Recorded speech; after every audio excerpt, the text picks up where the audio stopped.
Hey there guys, what is up? In this video, we are going to show you how you can search via due date on TasksBoard. If you want to search, if you have a lot of tasks and you want to search a specific task via due date, it's quite simple. Of course, you need to be signed in to the right Google account for that specific TasksBoard.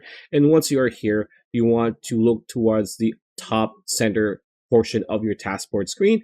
It says search, right? So there is an option for a modified or customized search on the right hand side of it, this icon. So all we need to do is click on this like so. This pop-up will appear, and there are several options here. Search in labels doesn't have due date and last update date. So if you want to search via due date, all we need to do is click on from date and look for a specific date that we're looking for. For example, 14th, we have specifically a example tasks that are, it's due on the 14th, for example, like so.